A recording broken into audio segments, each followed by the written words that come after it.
को रूस दौरे पर प्रधानमंत्री नरेंद्र मोदी पहुंच चुके हैं। जो बड़ी खबर, बड़ी जानकारी, उनके विमान की तस्वीरें आपको दिखा रहे हैं। मॉस्को पहुंचे प्रधानमंत्री नरेंद्र मोदी। काफी अहम ये दौरा माना जा रहा है। ये बहुत कुछ बयां करती हैं और प्रधानमंत्री अब से बस कुछ देर पहले पहुंचे ही हैं मॉस्को एयरपोर्ट पर। वहां की ये तस्वीरें।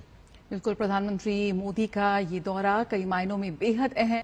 प्रधानमंत्री ने कहा अपने जाने से पहले वक्तव्य में कि विभिन्न क्षेत्रीय और वैश्विक मुद्दों पर दृष्टिकोण, जो द्विपक्षीय मुद्दे हैं वो तो हैं, खासतौर पर एनर्जी सिक्योरिटी की अगर खासतौर से बात करें, इस तरीके से। मेरा नाम सफिको है।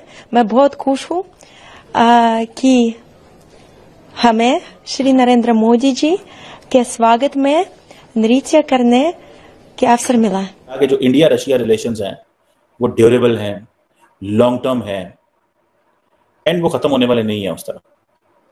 ये चीज बार बार इंडिया कहेगा। और मजे की बात यह है कि इंडिया रशिया जो रिलेशनशिप है इसको privileged, special and privileged strategic partnership कहा जाता है। मोदी साहब का जो दौरा है, एक तो ये पहला दौरा है यूक्रेन की जंग के बाद। 2 दिन की समिट होगी वहां पे और मेरे ख्याल में 5 साल के बाद ये पहली समिट हो रही है।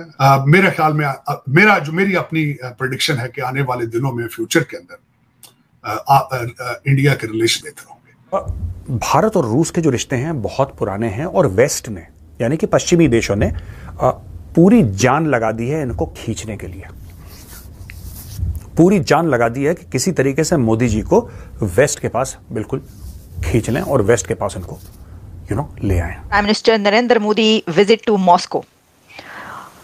रशिया की तरफ से कहा गया है कि वेस्ट मोदी साहब के विजिट को जेलसी के साथ देख रहा है। वेस्ट जेलस हो रहा है, मगरिब इस वक्त जेलसी महसूस कर रहा है। जय हिंद दोस्तों। तो दोस्तों, प्रधानमंत्री नरेंद्र मोदी जी पहुंच चुके हैं रूस और बहुत भव्य स्वागत हुआ। तो सभी रूसी मिनिस्टर्स मिले, रूस के उप प्रधानमंत्री ने खुद आगे बढ़ के प्रधानमंत्री नरेंद्र मोदी जी का स्वागत किया और सभी मिनिस्टर्स से मिलाया। इसी के साथ साथ रूसी कम्युनिटी ने भारतीय डांस प्रस्तुत किए और साथ के साथ भारतीय कम्युनिटी ने रूसी डांस प्रस्तुत किए। और भी जो है भारतीय डायस्पोरा, भारत के लोग, रूस के लोग वेलकम करने के लिए प्रधानमंत्री नरेंद्र मोदी जी का एयरपोर्ट पे आए हुए थे। और दोस्तों, आप सोचिए कि 45 मिनट से ज़्यादा स्वागत चलता रहा। हालांकि मैं ये बता रहा हूँ कि विजुअल्स निकल के अभी क्लियरली सामने नहीं आए। पहले रशियन मीडिया, जो रशियन अथॉरिटी है, वो वेरीफाई कर रही है कि कौन सी पिक्चर सोशल मीडिया पे जानी चाहिए, वही पिक्चर दिखाया जा रहा है ड्यू टू सिक्योरिटी इशूज़। क्योंकि इस समय रूस में कुछ भी हो सकता है भाई, जंग का माहौल। भारत की तरह माहौल नहीं है कि सब कुछ सेटल डाउन है, वहाँ पे जंग का माहौल है। कौन सी वीडियो रिकॉर्ड करनी है, कौन सी नहीं रिकॉर्ड करनी है, इस पर काफ़ी ज़्यादा पाबंदी है, सिक्योरिटी के इशू हैं। और आप ये भी देखेंगे कि प्रधानमंत्री और नरेंद्र मोदी जी के जो विजुअल्स हैं पहले की तरह शायद ही निकल के आए बातचीत करते हुए। अधिकतर जो मीटिंग है, डिनर है, ये सब प्राइवेट डिनर है। पुतिन साहब खुद अपने घर पे होस्ट कर रहे हैं डिनर। तो प्रधानमंत्री नरेंद्र मोदी जी और पुतिन साहब की बहुत रेयर ही इमेज आने वाली है, वीडियो आने वाली है ड्यू टू सिक्योरिटी इशू। ठीक है, तो ये दौरा, जाहिर सी बात है यार, पूरी दुनिया जल रही है ये दौरा देख के, तो सिक्योरिटी इशू तो होगा ही। इंडिया बार बार एक कहेगा कि जो इंडिया रशिया रिलेशंस हैं वो ड्यूरेबल हैं, लॉन्ग टर्म हैं एंड वो खत्म होने वाले नहीं है उस तरह। ये चीज बार बार इंडिया कहेगा। और मजे की बात यह है कि इंडिया रशिया जो रिलेशनशिप है इसको privileged, special and privileged strategic partnership कहा जाता है। स्पेशल एंड प्रिविलेज्ड ये है कि इसकी हिस्ट्री है और अमेरिका के साथ comprehensive global and strategic partnership है 2023 से अगर शुरू हो। कि सब लोग ये कह रहे हैं मोदी जी का ना सबसे जो हाईलाइट बताई गई है इस विजिट की, हाईलाइट ये बताई गई कि मोदी जी का पुतिन के साथ एक डिनर होगा। ये डिनर कब से हाईलाइट होने लगी यार? ये डिनर कब से हाईलाइट होने लगी कि मोदी जी पुतिन के साथ बैठ के खाना, मोदी जी वैसे इतना खाते हैं खाना, खिचड़ी खा ली, कभी ढोकला वोकला, इतना सा खाना खाते हैं। उन्होंने खाना क्या है वहां पे मोदी जी ने? ये दोस्तों, इसमें 3 बातें मैं आपको बताता हूं, बड़ी इंटरेस्टिंग है। पहली चीज ये है कि रूस को यह बात पता है, रूस को इस बात से रूस भली भांति परिचित है कि भारत ने डायरेक्टली और इनडायरेक्टली, मैं बोथ डायरेक्टली और इनडायरेक्टली बोल रहा हूं, भारत ने डायरेक्टली और इनडायरेक्टली रूस के लिए पूरी दुनिया से पंगा ले लिया। भारत के ऊपर बहुत प्रेशर है। ये सिर्फ तेल खरीदने तक महदूद नहीं है या सिर्फ S-400 खरीदने तक ये लिमिटेड नहीं है। No, not at all. ये दोस्तों, बात, ये कहानी कहीं और जा रही है। ये जो मैटर है ये कहीं और जा रहा है। ठीक है, अब जैसे भारत ने तेल लिया, ठीक है, मना करा, ओके। उस समय यूरोप भी ले रहा था। भारत S-400 पहले से हमने पैसे दे दिए थे भाई, तो पैसे लेंगे ना। हमें क्या पता था यूक्रेन का युद्ध हो रहा है, जब हम पैसे तो हमने पहले दे दिए थे। तो ये बात भी है। लेकिन जब भी रशिया को कंडेम करने वाली बात आई, जब भी ये बात आई कि अब रूस को कंडेम करें, इंडिया ने मना कर दिया। जब भी ऐसी कोई स्विट्जरलैंड टाइप के पीस समिट हुए, उसमें जो सबका एक जॉइंट स्टेटमेंट हुआ, राइट, वो मना कर दिया इंडिया ने साइन करने के लिए। इंडिया ने पब्लिकली यूक्रेन की साइड नहीं ली है। तो रूस को पता है कि एक ऐसा पार्टनर हमारे पास है, इस चीज की रूस भी वैल्यू करता है कि एक ऐसा पार्टनर है जिसको सब पसंद करते हैं और वो कहीं ना कहीं हमारे लिए एक दिल में जो है ना सॉफ्टनेस, एक सॉफ्ट कॉर्नर रखता है। चाइना के लिए आप ये नहीं कह सकते, चाइना और रूस की कितनी भी अच्छी दोस्ती हो, चाइना को सभी बुरा मानते हैं। प्रॉब्लम ये है, चाइना को सभी खराब मानते हैं, चाहे चाइना उनकी जरूरत हो, चाहे पैसे की डीलिंग हो, लेकिन चाइना से ज्यादा कोई मोहब्बत करता वर्ता नहीं है ज्यादातर दुनिया में, because everybody is either scared of China और एंग्री विद चाइना। वेस्टर्न ममालिक ने तो उसको आइसोलेट कर दिया, एक ही मुल्क रह जाता, दो। वेस्टर्न ममालिक के जो करीब मुल्क हैं उसमें इंडिया रशिया को मेन स्ट्रीम करता है और चाइना वैसे मेन स्ट्रीम करता है।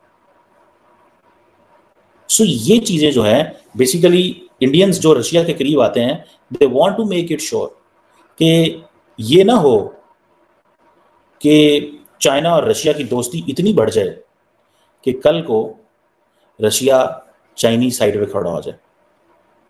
ये चीजें मोदी साहब, ये एंगल है जिसको मोदी साहब कंट्रोल करना चाहते हैं, या ये वो एंगल है जिसको वो समझते हैं कि हमें इसका ध्यान देना है।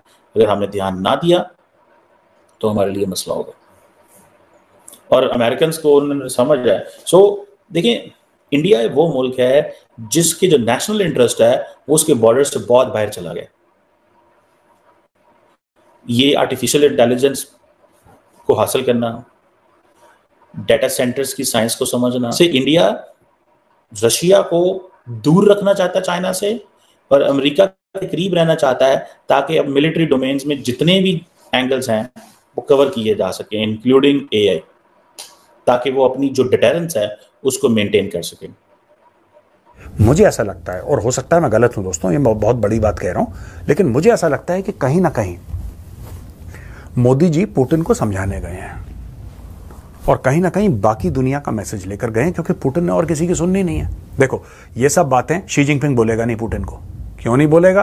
क्योंकि शी जिनपिंग चाहता है कि रूस की वेस्ट के साथ ना बने। वो अपनी रोटी सेक रहा है ना यार। जो शी जिनपिंग है वो चाहता नहीं है कि रूस की बने, वो चाहता है रूस पे सैंक्शंस पड़े रहें, रूस परेशान होता रहे, क्योंकि रूस के ऊपर सैंक्शन रहेंगे, रूस उतना चीन के ऊपर डिपेंड करता रहेगा। रूस उतना डिपेंड करेगा भाई चीन के ऊपर।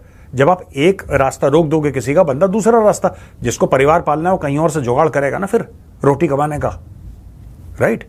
तो दोस्तों ये एक स्टोरी है। तीसरी बात जो मैं कह रहा हूं बड़ी इंपॉर्टेंट है, दोबारा ध्यान से सुनिएगा। कहीं ना कहीं भारत ये कोशिश कर रहा है कि चाइना से रशिया को डीकपल करा जाए ऐसे, और वो जॉइंट रिलेशनशिप है भाई, इसलिए मैं वर्ड डीकपल यूज कर रहा हूं जिम्मेदारी के साथ। कहीं ना कहीं उनको अलग करा जाए, थोड़ा सा गैप लाया जाए, और पुतिन को यह बात समझाई जाए कि यार आप टेम्परेचर थोड़ा सा कम करो यूक्रेन को लेके, आप हल्का सा टेम्परेचर कम करो। और आपको पता है दोस्तों, ये मीटिंग ऐसे समय पे हो रही है प्रधानमंत्री नरेंद्र मोदी जी और पुतिन साहब की, जब प्रधानमंत्री नरेंद्र मोदी जी तीसरी बार प्रधानमंत्री बने और उनका पहला दौरा ही रूस का है, और उधर रूस जो है फंसा हुआ है।